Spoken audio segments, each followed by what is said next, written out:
Hello students, welcome to Magnet Brains Hindi.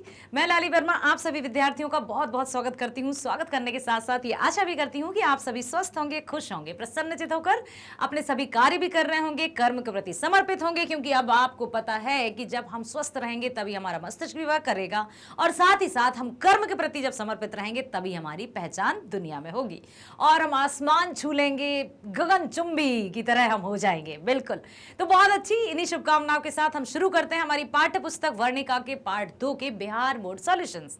इससे पहले वाला आपने वीडियो देखा, व्याख्या का वीडियो देखा। यदि आपने व्याख्या वीडियो देखा है तो आप प्रश्नों के उत्तर भी बहुत अच्छे से दे पाएंगे। ओके, यदि नहीं देखा है तो हम उसकी चर्चा फिर से करेंगे, है ना? देख लीजिएगा। किसी भी प्रकार की चिंता नामक आपके मस्तिष्क में इतना सा एक शब्द भी नहीं आना चाहिए। चिंता छोड़ दीजिए और पूरी तरह से एनर्जेटिक रहकर अपने आप को ऊर्जावान रखते हुए वीडियोस देखिए। सब कुछ है यहीं, क्योंकि magnet brains 100% free online education provide करता है, स्कूल एंड एजुकेशन और साथ ही साथ सभी प्रकार की कॉम्पिटिटिव एग्जाम्स के वीडियोस भी। कहीं भटकने की आवश्यकता नहीं है, किसी प्रकार के तनाव या टेंशन की आवश्यकता नहीं है, क्योंकि है यहाँ पर मैग्नेट ब्रेन्स, वो सिर्फ और सिर्फ आपके लिए। चलिए तो चलते हैं बिहार बोर्ड सॉल्यूशंस की तरफ और हम चलेंगे प्रश्नों की ओर। जो भी आपके पाठ के पीछे जो प्रश्न दिए हैं उनकी चर्चा करेंगे। तो मेरी बात ध्यान से सुनो, सबसे कह रही हूँ, हाँ इधर उधर ध्यान नहीं लगाना है। देखो, जब हम प्रश्न को ध्यान से सुनते हैं और प्रश्न को यदि हमने समझ लिया तो समझिए हम आंसर, यदि हमने व्याख्या देखी है, व्याख्या का वीडियो देखा है, सुना है, समझा है, तो बस हमको प्रश्न को पढ़कर उसको समझने की आवश्यकता है। उत्तरों का निर्माण आप स्वयं कर देंगे। बिल्कुल, क्योंकि आप हैं बिहार के होनहार स्टूडेंट्स। ठीक है, लोक गायन की हमने बात की, हमने संगीत साधना की बात की और बिहार की भूमि में जो एक बात है, कला में, निपुणता में, सब कुछ है। तो मेरे प्यारे विद्यार्थियों, बने रहिएगा मेरे साथ इस वीडियो में शुरू से लेकर अंत तक, पहले प्रश्न से लेकर अंतिम प्रश्न तक, ताकि आपको हर एक प्रश्न ध्यान से समझ में आए और उसका उत्तर भी आप जान सके और अपने शब्दों में उत्तर लिखकर परीक्षा में तो अव्वल अंक प्राप्त करें ही, साथ ही साथ प्रतियोगी परीक्षाओं में भी अपने आप को सबसे ऊपर रखें। तो चलते हैं पहले प्रश्न की ओर। आहा, आ गया जिस पर मैंने अंडरलाइन करवाई थी आपको। क्या आ गया? समुद्रगुप्त कौन थे? वे किस वाद्य को बचाने में प्रवीण थे? समुद्रगुप्त। और किसने इनके बारे में चर्चा की थी? किसी को याद है कि समुद्रगुप्त कौन थे? इनको क्या उपाधि मिली थी? किसकी चर्चा की थी? ओके, अब देखिए, हाँ, क्या आपको पता है इनको क्या कहा जाता था? समुद्रगुप्त। समुद्रगुप्त, सा से समुद्रगुप्त, और इनको कहा जाता था सा से संगीत मार्तंड। कैसे? किसने कहा? ये कहाँ लिखा है? ये चाणक्य के अर्थशास्त्र में। ओके, चलिए पढ़ लेते हैं और जान लेते हैं इनके बारे में। समुद्रगुप्त तत्कालीन भारत के सम्राट थे, जो एक कुशल शासक तो थे ही, बहुत कुशल शासक थे। ठीक है, समुद्रगुप्त सम्राट थे। सबसे पहले इनकी पहचान एक सम्राट, फिर कुशल शासक, अद्वितीय वीर, वीरता में भी अद्वितीय थे। पराक्रम, वीरता में इनकी कोई तुलना नहीं थी। इनक्रेडिबल, अतुलनीय, अद्वितीय, मतलब इनके समान कोई दूसरा नहीं था। बुद्धि, चातुर्य, दयालुता, तेजस्वी। अब देखो, सबसे पहले ये भारत के सम्राट थे। समुद्रगुप्त कौन थे? भारत के सम्राट थे, जो एक कुशल शासक, अद्वितीय वीर, वीरता में भी सबसे अलग, सबसे निपुण, बुद्धि चातुर्य में प्रवीण, बुद्धिमानी में भी प्रवीण, बहुत कुशल, दयालुता, मन में दया की भावना भी थी, और कठोरता, जहां आवश्यक पड़ता या आवश्यकता अनुसार अपनी दयालुता भी दिखाते और साथ ही साथ अपनी कठोरता भी। तेजस्वी, महान सम्राट समुद्रगुप्त, जो बुद्धिमान थे, चतुर थे, प्रवीण थे, कुशल थे, एक अद्वितीय शासक थे, वीर थे, साथ ही साथ इन सभी से निपुण व्यक्ति थे। वे संगीत तत्व के अच्छे जानकार थे। इतने सारे गुणों के होने के बाद भी एक और उनमें गुण था कि वे संगीत के सम्राट थे, या यूं कह सकते हैं कि वे संगीत तत्व के अच्छे जानकारी थे। संगीत के बारे में उनको बहुत अच्छी जानकारी थी।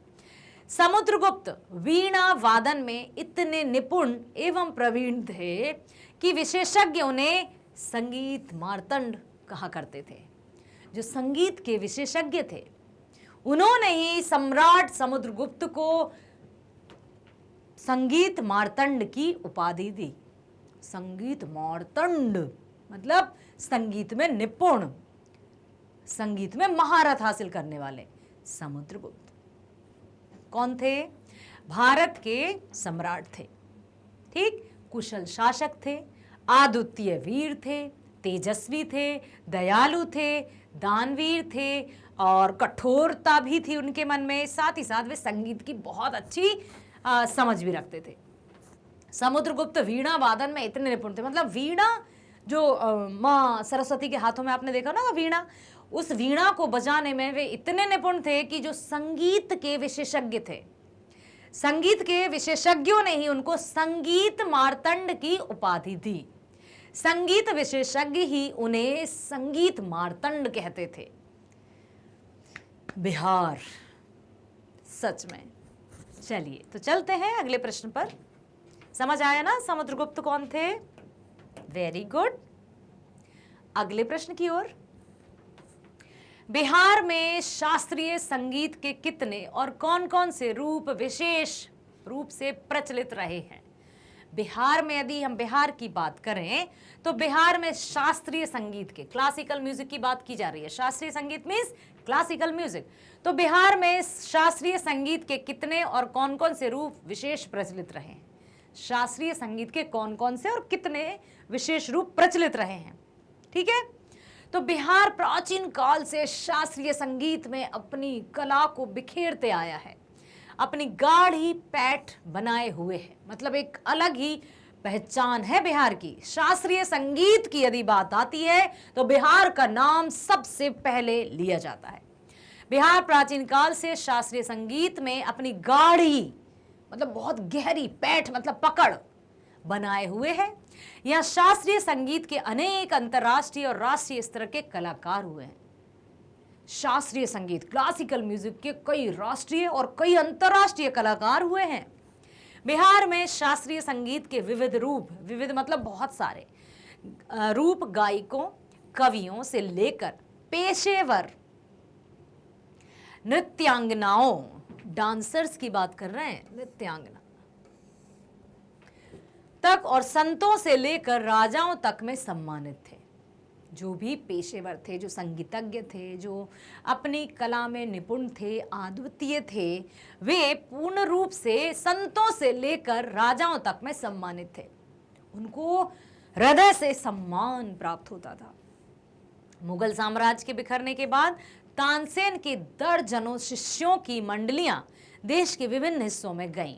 जब मुगल राज्य था वो पूरी तरह से बिखर गया। तानसेन के जितने भी शिष्य थे उनको कहीं से भी निराशा नहीं मिली, क्योंकि उनको कई दरबारों में, कई राजघरानों में सम्मान पूर्वक स्थान दिया गया। ठीक है, तो लिखा है दर्जनों शिष्य मंडली, दर्जनों शिष्य थे तानसेन के, देश के विभिन्न हिस्सों में गई। उनमें से कईयों को बेतिया, दरभंगा स्थान के नाम है, राज्यों के नाम है, डुमराव, बनेली, टेकारी, गिद्धौर और तमकुही के राज दरबारों में सम्मान पूर्वक आश्रय प्राप्त हुआ। ये सब बिहार की भूमि में जन्मे हैं। तो बात करें हम बिहार में शास्त्रीय संगीत की, तो यहाँ पर आप देख सकते हैं शास्त्रीय संगीत में बिहार ने अपनी युगों युगों से गाढ़ी पैठ बनाकर रखी है। न केवल यहाँ बात करें कि सामान्य रूप से, बल्कि राष्ट्रीय और अंतर्राष्ट्रीय रूप से भी कई ख्याति प्राप्त की है। बिहार में शास्त्रीय संगीत के विविध रूप गायकों, कवियों से लेकर पेशेवर नृत्यांगनाओं को सभी संतों ने, सभी राजाओं ने बहुत सम्मान दिया है। मुगल साम्राज्य की यदि हम बात करें तो जब मुगल साम्राज्य बिखर गया तो तानसेन के जितने भी दर्जनों शिष्य थे उनको कहीं भी दर दर भटकने की आवश्यकता बिल्कुल नहीं पड़ी, क्योंकि वे इतने निपुण थे, क्योंकि वे तानसेन के शिष्य थे, तो उनको बहुत सम्मान पूर्वक राज्यों में, यहाँ ये राज्यों के नाम दिए हैं, स्थानों के नाम दिए हैं, बेतिया, दरभंगा, डुरबंगा, बनेली, टेकारी, गिद्धौर और तमकुही दरबारों में सम्मान पूर्वक आश्रय प्राप्त हुआ। ये है बिहार की शास्त्रीय संगीत। ठीक है, चलते हैं आगे और आगे चलते हैं। उन संगीतकारों ने बिहार में शास्त्रीय संगीत के अनेक अंतर्राष्ट्रीय स्तर के कलावंत निर्माण किए। किनकी बात कर रहे हैं हम? उन्हीं संगीतकारों की जो तानसेन के शिष्य थे। उस काल में बिहार की अपनी ध्रुपद गायन की परंपरा थी और पंडित शिव दयाल मिश्र जैसे ध्रुपद गायक नेपाल से भी आए थे। शास्त्रीय संगीत में बिहार में ध्रुपद, ठुमरी और ख्याल के गायन के रूप में प्रचलित हैं। ध्रुपद, ख्याल और ठुमरी आदि जो 3 प्रकार के गायन हैं, आप याद रखिएगा, 3 प्रकार के बिहार के गायनों में सबसे पहला ध्रुपद, ठीक, ख्याल और ठुमरी शास्त्रीय संगीत के सबसे प्रमुख रूप हैं। शास्त्रीय संगीत के सबसे प्रमुख रूप हैं ध्रुपद, ख्याल और ठुमरी। शास्त्रीय संगीत के इन तीनों गायनों में बिहार ने अनेक रागों का भी आविष्कार किया। 3 प्रकार के गायनों ने कई प्रकार के अनेक रागों का आविष्कार किया, इन्वेंशन किया। वैदिक काल से चली आ रही शास्त्रीय संगीत धारा में समय समय पर विकसित नई नई अनेक धाराओं में से एक प्रमुख ध्रुपद है। प्रमुख रूप से पूछा जाए तो ध्रुपद है। समझ में आया? तो शास्त्रीय संगीत की यदि हम बात करें तो उस काल में बिहार की अपनी ध्रुपद गायन की परंपरा थी। पंडित शिवदयाल मिश्र जी का नाम आता है और नेपाल से आए थे जो कि।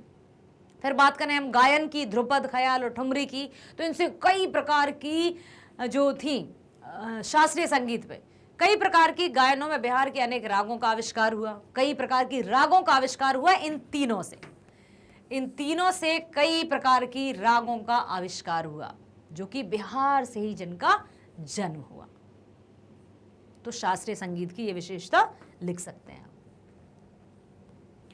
ग्वालियर नरेश, और चलते हैं हम। ग्वालियर नरेश मान सिंह, राजा मान सिंह का नाम आपने सुना होगा। तो ग्वालियर नरेश मान सिंह के दरबार में ध्रुपद का भरपूर विकास हुआ। जो गायन था ध्रुपद, ठुमरी, ख्याल, ठीक है, तो ध्रुपद का भरपूर विकास हुआ और तानसेन भी ध्रुपद के महारथी थे। परंतु मुगल साम्राज्य के पतन के बाद बिहार के दरभंगा, बेतिया तथा डुमराव घराने में इसका अभूतपूर्व विकास हुआ। नेपाल से आए ध्रुपद गायन पंडित आचार्य शिवदयाल मिश्र भी परंपरा भी बेतिया में विकसित हुई। शास्त्रीय गायन का एक रूप ख्याल, ध्रुपद, ख्याल और ठुमरी, याद रखिएगा, ध्रुपद, ठीक है, फिर है ख्याल, ठुमरी। ये क्या है? ये गायन है, ठीक।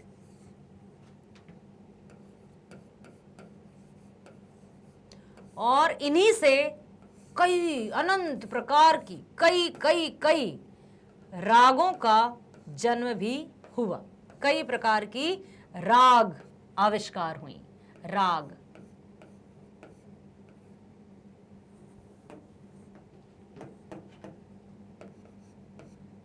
राग, ठीक है, राग का भी आविष्कार हुआ।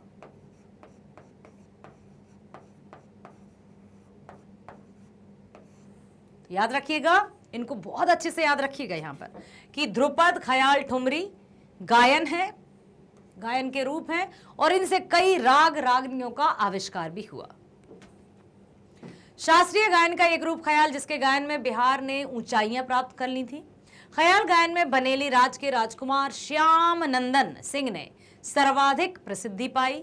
ये एक राजा थे, उच्च कोटि के संगीत प्रेमी थे, बिलियार्ड खेल के राज्य स्तरीय चैंपियन थे और एक शांत सरल चित्त वाले इंसान थे। ठीक है, इनका याद नाम रखिएगा, राज के राजकुमार श्याम नंदन सिंह, नाम याद रखना।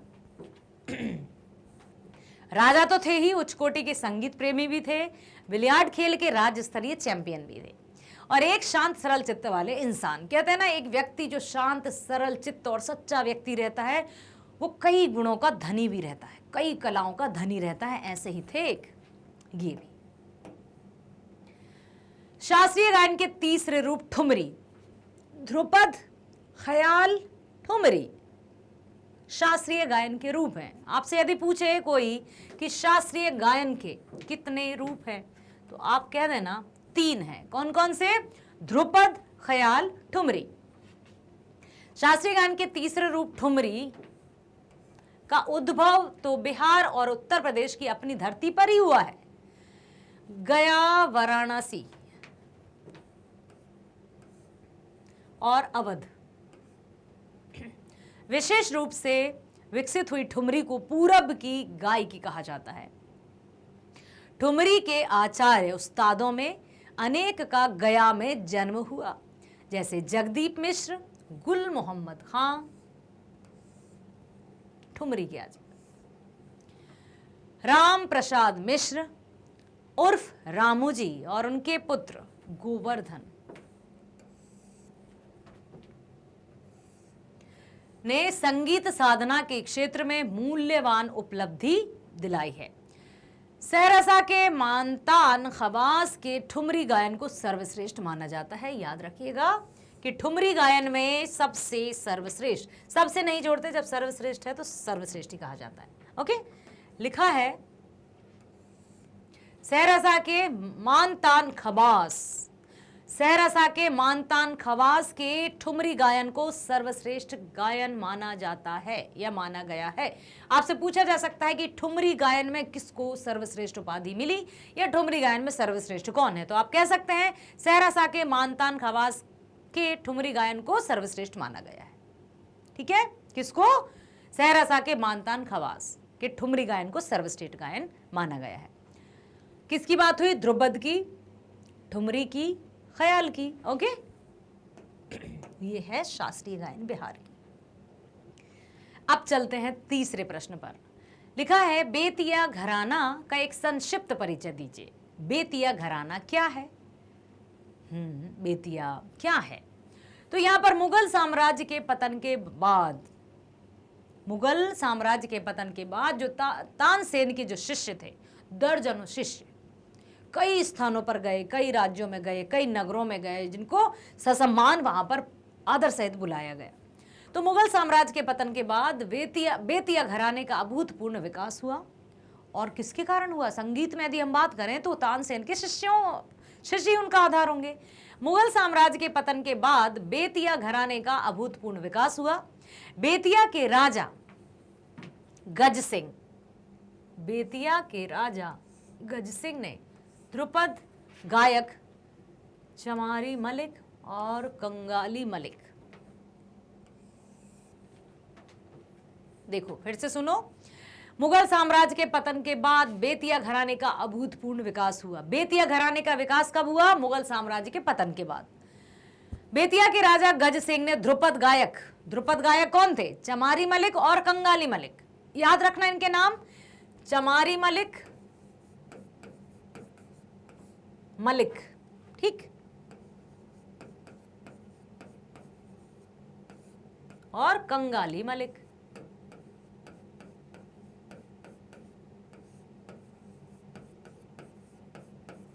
ठीक है, ये दोनों कौन हैं?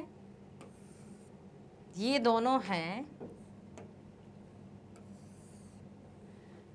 ठीक है, बेतिया के राजा गज सिंह ने ध्रुपद गायक हैं। ये ध्रुपद गायक, प्रसिद्ध ध्रुपद गायक। ठीक है, याद रखना, ये हैं चमारी मलिक और कंगाली मलिक, ध्रुपद गायक हैं, प्रसिद्ध ध्रुपद गायक। तो मुगल साम्राज्य के पतन के बाद बेतिया घराने का अभूतपूर्व विकास हुआ। बेतिया के राजा गज सिंह ने ध्रुपद गायक, जो प्रसिद्ध ध्रुपद गायक थे, चमारी मलिक और कंगाली मलिक को कुरुक्षेत्र के निकट लेवा लाकर अपने दरबार में रखा। उस समय से ही ध्रुपद गायन में बेतिया घराने का प्रारंभ हुआ। नेपाल से आए ध्रुपद गायक आचार्य शिवदयाल मिश्र की परंपरा भी बेतिया में विकसित हुई। बेतिया घराने के ध्रुपद गायकों में कुंज बिहारी मलिक का नाम भी आता है। देखिए, ध्रुपद गायन में बेतिया घराने का प्रारंभ हुआ। नेपाल से जो आए थे आचार्य शिवदयाल मिश्र की परंपरा भी बेतिया में हुई, और साथ ही साथ बेतिया घराने के ध्रुपद गायकों में कुंज बिहारी मलिक, याद रखिएगा मलिक बहुत है, श्यामा मलिक, उमाचरण मलिक, मिश्र और मलिक बहुत है ना। गायकों में कुंज बिहारी मलिक, श्यामा मलिक, उमाचरण मलिक, गोरख मिश्र, महंत मिश्र, बच्चा मलिक, शंकर लाल मिश्र और काले खां प्रमुख रहे हैं बेतिया घराने की। यदि हम बात करें कि बेतिया घराना क्या है, कब इसका विकास हुआ, मुगल साम्राज्य के पतन के बाद।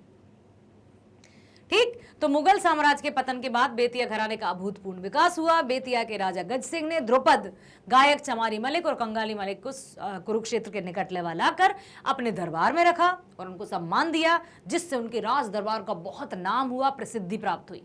उस समय ध्रुपद गायन में बेतिया घराने का प्रारंभ हुआ। नेपाल से आए ध्रुपद गायक आचार्य शिवदयाल मिश्र की परंपरा भी बेतिया में ही विकसित हुई। बेतिया घराने के ध्रुपद गायकों में कुंज बिहारी मलिक, श्यामा मलिक, उमाचरण मलिक, गोरख मिश्र, महंत मिश्र, बच्चा मलिक, शंकर लाल मिश्र और काले खां प्रमुख रहे। तो यही है बेतिया घराने की पहचान, जो कि मुगल साम्राज्य के पतन के बाद शुरू हुई।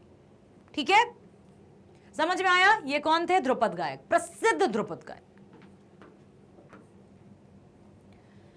चलते हैं अगले प्रश्न की ओर। लिखा है, दरभंगा घराने के सर्वश्रेष्ठ गायक कौन माने जाते हैं? दरभंगा घराने के, अभी हमने बात की है ध्रुपद गायन की।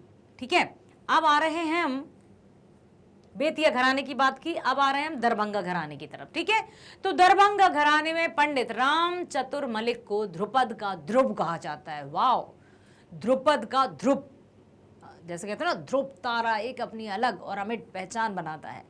ठीक है, तो यहां दरभंगा घराने में बात करें यदि दरभंगा घराने में, तो पंडित राम चतुर मलिक को ध्रुपद का ध्रुव कहा जाता है। ध्रुपद गायन, ध्रुव मतलब उसके चमकते हुए सितारे, और वे वहां के सर्वश्रेष्ठ गायक थे।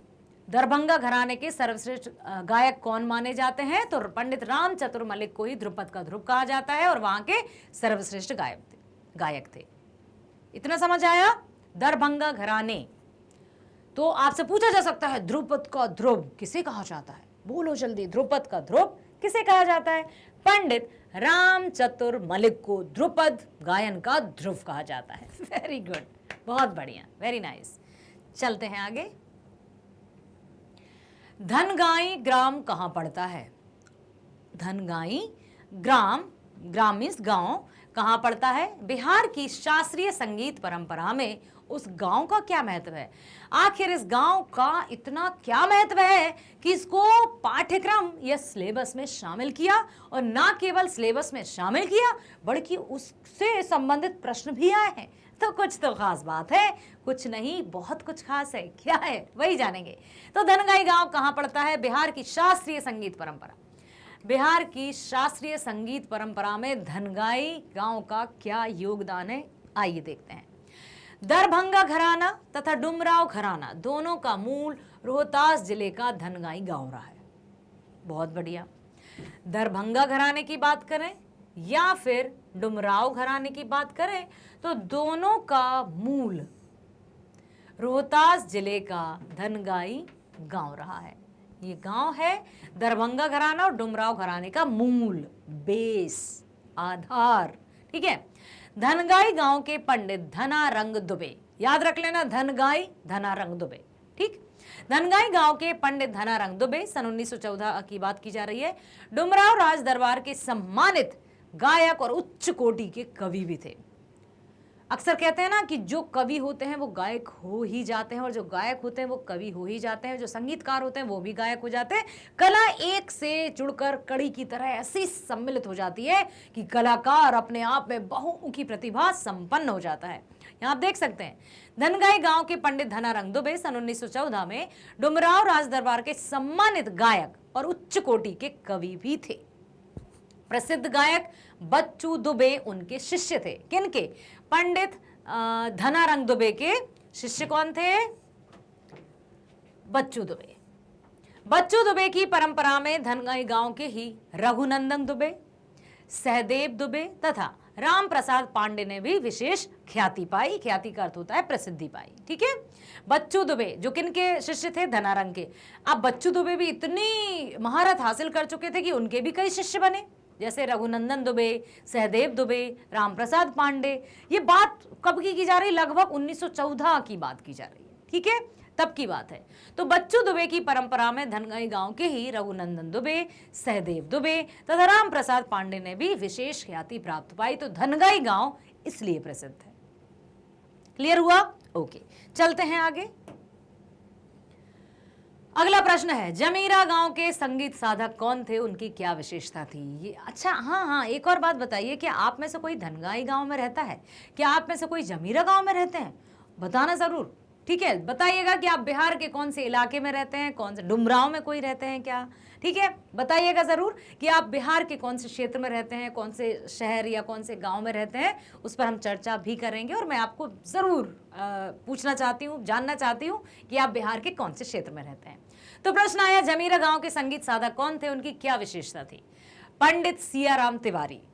पंडित सियाराम तिवारी के गुरुओं में भोजपुर जिले के जमीरा निवासी शत्रुजय प्रसाद सिंह उर्फ लल्लन बाबू थे। अब देखो, पंडित सियाराम तिवारी के गुरुओं में भोजपुर जिले के जमीरा निवासी शत्रुजय प्रसाद सिंह उर्फ लल्लन बाबू थे। उर्फ तो समझते हैं ना, जिनको अपने मूल नाम से ना बुलाकर कोई छाप पड़ जाती है, तो लल्लन बाबू थे। लल्लन बाबू को जिन्होंने सुना है कि वे बताते हैं, या कुंद इंदुशार हार धवला, सरस्वती बंद है ना, वंदना को अपने पखावत से शब्दशः ध्वनित कर देते थे। लल्लन बाबू ने तबला वादन तथा कथक नृत्य में भी कुशलता दिखाई थी। बात की जा रही है लल्लन बाबू की, जिन्होंने या कुंद इंदु तुषार हार धवला, ठीक है, जो सरस्वती वंदना है, आपने भी सुनी होगी। चलो ठीक है, मैं गाकर नहीं बताती हूँ, तो ये आपने अवश्य सुनी होगी। उसमें आपने पखावज, पखावज क्या है? पखावज राग है। ये शब्दशः मतलब एज इट इज, बिल्कुल वर्ड टू वर्ड, शब्दशः मीन्स वर्ड टू वर्ड ध्वनित कर देते थे। लल्लन बाबू ने तबला वादन तथा कथक नृत्य में भी कुशलता पाई थी। कथक की बात आ गई तो मुझे अपनी 6th-7th की बात याद आ गई, जब हम हॉस्टल से क्लस्टर लेवल या रीजनल लेवल के लिए कंपटीशन होते हैं ना जब, तो उसमें कथक मेरे जो म्यूजिक टीचर थे, उन्होंने कथक सिखाया था मुझे। थोड़ा थोड़ा अभी भी याद है, जमुना के तट पर बंसी बट पर कदम के नीचे बंसी बजाई, राधा आई छुम छन नना नागृत नागृत तत्ता थे। ऐसा मुझे याद आया अपना कक्षा 7वीं-8वीं का, तो मैंने आपके साथ शेयर किया। ठीक है, तो जमीरा गांव के आपको पता चल गया, भोजपुर जिले के जमीरा निवासी शत्रुजय प्रसाद सिर्फ उर्फ लल्लन बाबू थे और जिन्होंने ये सब किया। तो अब चलते हैं हम आगे। श्यामानंद सिंह कौन थे? श्यामानंद सिंह नाम तो सुना ही होगा, बिल्कुल सुना होगा। तो अब हमें इनके बारे में जानना है कि आखिर ये कौन थे और संगीत के प्रति उनमें कैसे रुचि जगी। किसी का भी इंटरेस्ट कब जागता है, जैसे आपका मान लीजिए किसी खेल के प्रति है, संगीत के प्रति है, नृत्य के प्रति है, गायन के प्रति है, किसी का पढ़ाई के प्रति है, किसी का बिल्कुल चुपचाप एकांत में रहना भी बहुत से लोग पसंद करते हैं। तो ये कैसे, कहाँ से, कहीं ना कहीं से तो इसका इन्वेंशन होता ही है ना। तो ठीक उसी प्रकार से है कि श्यामानंद सिंह कौन थे और संगीत के प्रति उनमें कैसे रुचि जगी, ये हमें जानना है। ठीक, आइए जानते हैं। श्यामानंद सिंह एक राजा थे भाई, बिल्कुल, जो उच्च कोटि के संगीत प्रेमी भी थे। पहले क्या हुआ करते थे, जो राजा हुआ करते थे ना, अधिकतर संगीत प्रेमी तो हुआ करते थे। राज दरबार में बेहतरीन संगीत चल रहा होता है। तानसेन जी का नाम अभी आपने सुन ही लिया है। उनके शिष्य जो दर्जनों शिष्य थे, उनका भी, उनके बारे में भी हमने चर्चा की। तो अभी हम बात कर रहे हैं श्यामानंद सिंह, जो कि एक राजा थे, उच्च कोटि के संगीत प्रेमी। ना केवल सिर्फ हाँ भाई yes I love music, but okay मिल जाए तो ठीक, नहीं मिल जाए तो ठीक, नहीं नहीं नहीं, ऐसे वाले नहीं। संगीत प्रेमी, उच्च कोटि के, बहुत अधिक संगीत से प्रेम था उन्हें। विलियर्ड नामक खेल के राज्य स्तरीय चैंपियन भी थे। अब अधिकतर क्या कहते हैं लोग, हमने भी सुना है कि जो खेल के प्रति जिनकी रुचि होती है, उनका संगीत के प्रति कम रुझान होता है। लेकिन अब आप यहां पर देख लो, खेल में भी चैंपियन रहे, संगीत में भी चैंपियन रहे, साथ ही साथ जो राजनीति उसमें भी अपनी कुशलता दिखलाई। ठीक है, तो श्यामानंद सिंह एक राजा थे, उच्च कोटि के संगीत प्रेमी थे, विलियर्ड नामक खेल के राज्य स्तरीय चैंपियन भी थे। वे एक शांत तथा सरल चित्त वाले इंसान थे। शांत, सरल, चित्त, चित्त मीन्स मन, मस्तिष्क, ज़्यादा ऐसा शोर शराबा या ज़्यादा उछल कूद नहीं करते थे। जिनके राज दरबार में गुणियों की उन्मुख कद्र होती थी। जो गुणी रहते थे उनकी बहुत कद्र किया करते थे, उनको बहुत आदर सम्मान देते थे। अपनी कार से एक बार दार्जिलिंग जा रहे थे। अच्छा, श्यामानंद सिंह ने कहीं पंडित भीष्मदेव चटर्जी का रिकॉर्ड सुना और उनसे संगीत सीखने की जगी इच्छा की उत्कटता ने उन्हें चटर्जी साहब के शिष्य बना दिया। वाह, क्या बात है कि एक बार वो दार्जिलिंग जा रहे थे, श्यामानंद सिंह जी ने कहीं पर पंडित भीष्मदेव चटर्जी का रिकॉर्ड सुना। मतलब उनका जो पहले वीसीआर चलते थे, फिर बड़ी बड़ी कितनी बड़ी सी कैसेट सी चलती थी, उसमें फंसाकर उन्होंने कुछ सुना होगा और उनको उनसे मिलने की इतनी उत्कट, मतलब बहुत ज़्यादा वो मतलब उत्कट इच्छा थी, ज़्यादा एक्साइटेड थे उनसे मिलने के लिए कि मुझे तो इनसे भेंट करनी ही करनी है। और उनकी इस जिज्ञासा ने उनसे भेंट भी कराई और उनसे संगीत सीखने की जगी इच्छा की उत्कटता ने उन्हें चटर्जी साहब का शिष्य बना दिया। उन्होंने वहाँ पर गए भीष्मदेव चटर्जी के पास और उनसे बहुत उनका नाम सुना और साथ ही साथ वे उनके शिष्य बन गए। जो राजा थे वो शिष्य बन गए। कहते हैं ना कि हम व्यक्ति में हमेशा जीवन पर्यंत सीखने की इच्छा रहनी चाहिए। हम सभी को लाइफ लॉन्ग लर्नर रहना ही चाहिए। जहां पर सीखने की इच्छा थमी, समझिए हमारा जीवन भी थम गया, क्योंकि learning is life long process. सीखना कभी थमता नहीं है, ये तो जीवन पर्यंत प्रक्रिया है। अपनी सीखने की इच्छा को हमेशा जागृत रखें और जब तक सीखने की इच्छा जागृत रहती है तब तक हम कभी भी बूढ़े नहीं हो सकते। हाँ, शारीरिक रूप से परिवर्तन आ सकते हैं, लेकिन कहते हैं ना मन चंगा तो कठौती में गंगा। ओके, ये देखा उन्होंने कि उन्होंने शिष्य भी वे बन गए। अगला चलते हैं, संगीत में डुमराव के योगदान पर एक टिप्पणी लिखिए। ओ, डुमराव की तो मैं एक बात बता देती हूँ आपको, जो कि महान उस्ताद बिस्मिल्लाह खां, जिनका जन्म बिहार के डुमराव गांव में हुआ था। डुमराव शहनाई वादक थे, प्रसिद्ध शहनाई वादक उस्ताद बिस्मिल्लाह खां। शहनाई देखा है ना आपने, इस तरह का, कोशिश करती हूँ मैं, कुछ इस तरह का वाद्य यंत्र जिसे फूंक कर बजाया जाता है। इसमें एक रीड रहती है जो अंदर से पोली रहती है। पोली मीन्स होल रहता है जिसमें, सपोज मान लीजिए ये आपका शहनाई है, सुंदर सा, इस पे बहुत अच्छी कला भी, आकृति भी रहती हैं। होता क्या है कि इसमें जो रीड डलती है ना, जिसके सहारे शहनाई को फूंका जाता है, और जो फूंक कर बजाए जाते हैं, पता है उन वाद्य यंत्रों को क्या कहते हैं? सुशिर वाद्य यंत्र। सुशिर वाद्य यंत्र क्या होते हैं? सुशिर वाद्य यंत्र, जिन्हें फूंक कर बजाया जाता है। ये भी आप याद रखना, जैसे बांसुरी हुई, शहनाई हुई, फूंक कर बजाया जाता है।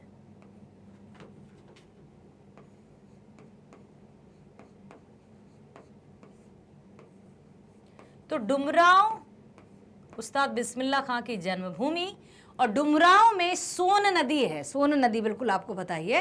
सोन नदी के किनारे नरकट नामक घास पाई जाती है और उस नरकट नामक घास से ही शहनाई की रीड तैयार की जाती है। तो इसलिए भी डुमराव प्रसिद्ध है। अब देखते हैं कि और क्या डुमराव में है। देख सकते हैं आप, शहनाई, उस्ताद बिस्मिल्लाह खां शहनाई वादक थे, विश्व प्रसिद्ध शहनाई वादक। शहनाई एक सुशिर वाद्य यंत्र है।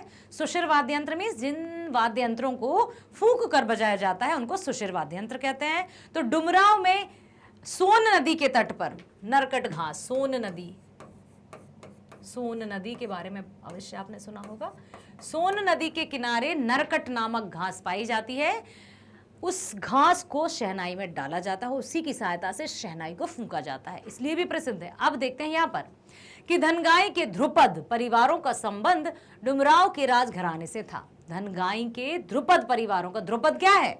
गायन। वेरी गुड, बहुत बढ़िया। धनगाई के ध्रुपद परिवारों का संबंध डुमराव के राजघराने से था, इसलिए उन्हें डुमराव घराने के नाम से प्रसिद्धि मिली। डुमराव वर्तमान बक्सर जिले में पड़ता है। धनारंग दबे इमरान राज दरबार के सम्मानित गायक और उच्च कोटि के कवि भी थे। एक अखिल भारतीय संगीत सम्मेलन में पंडित राम प्रसाद के गायन से कवि रविंद्रनाथ ठाकुर गहरे प्रभावित हुए और उनकी खूब प्रशंसा की। ठीक, चलते हैं आगे। अगला प्रश्न है, सुदीन पाठक किस बाजा के विशेषज्ञ थे? बाजा मीन्स बजाने वाला। सुदीन पाठक किस बाजा के विशेषज्ञ थे? उनकी स्वभावगत विशेषताओं का संक्षिप्त परिचय दीजिए। किसकी परीक्षा देना है हमको? सुदीन पाठक की स्वभावगत विशेषताएं। बिहार में सितार वादन के एक महान साधक थे सुदीप पाठक। कहां पर थे? बिहार में सितार वादन के एक महान साधक थे सुदीप पाठक। वे ऐसे एकांत साधक थे। एकांत मतलब अकेले में रहकर साधना करना, संगीत की शिक्षा अर्जन करना, अभ्यास करना, रियाज करना। वे ऐसे एकांत साधक थे कि रात में कमरे में बंद हो सितार बजाना प्रारंभ करते और भोर होने से पूर्व साधना को विराम देते। मतलब रात भर अभ्यास करते, रात भर रियाज करते थे। सितार के तार खोलकर रख देते थे। अपने जाने उन्होंने कभी किसी को ना शिष्य बनाया और ना ही कभी बाहर में कभी प्रस्तुति दी। ओ, ये तो एक अजीब सी बात है, मतलब अनोखी बात है। यदि बात आ जाए सुदीन पाठक का, याद से सुनो, ध्यान से सुनो, सुदीप पाठक की बात यदि आ जाए तो वे सितार वादन के महान साधक थे, लेकिन उन्होंने कभी किसी को अपना शिष्य नहीं बनाया और ना ही कभी बाहर प्रस्तुति दी। सिर्फ और सिर्फ संगीत को वो पूजते थे। रात में बंद कमरे में सितार का रात भर अभ्यास करते थे, रियाज करते थे, समर्पित थे और भोर होते ही सितार के तारों को खोल कर रख देते थे। उन्होंने कभी भी किसी को अपना शिष्य नहीं बनाया, अर्थात किसी को भी उन्होंने शिक्षा प्रदान नहीं की सितार से रिलेटेड और ना ही कभी बाहर प्रस्तुति दी। अनोखी बात याद रखिएगा हमेशा सुदीन पाठक की। समझ आया ना? बहुत बढ़िया। इसी तरह से सुनते रहिए, समझते रहिए, देखते रहिए मैग्नेट ब्रेन्स पर, अपने फेवरेट चैनल पर, अपने विषय और अपने पसंदीदा सब्जेक्ट के वीडियोस जो कि आपको 100% फ्री प्रोवाइड किए जाते हैं, किए जाते रहेंगे। किसी प्रकार की चिंता नहीं करना है।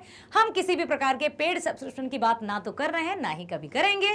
और ना केवल स्कूल एजुकेशन ही फ्री प्रोवाइड की जाती है, बल्कि सभी प्रकार की प्रतियोगी परीक्षाएं जैसे NTSC, olympiad, IIT, JEE, NEET, UPSC, bank, insurance, JAIB, CAIB, RRB, SSB, सभी प्रकार की प्रतियोगी परीक्षाओं के वीडियोस भी प्रोवाइड किए जाते हैं 100% फ्री, वो भी बेस्ट क्वालिटी के साथ, क्योंकि क्वालिटी के साथ नो समझौता। और अधिक आपको जानकारी प्राप्त हो सकती है, आप जा सकते हैं सोशल मीडिया अकाउंट पर, फेसबुक पर जाइए, इंस्टा पर जाइए, ट्विटर पर जाइए और भी अधिक जानकारी प्राप्त कीजिए और बने रहिए हमारे साथ। तो मिलते हैं नेक्स्ट वीडियो में। स्वस्थ रहिए, खुश रहिए, bye bye, thank you so much.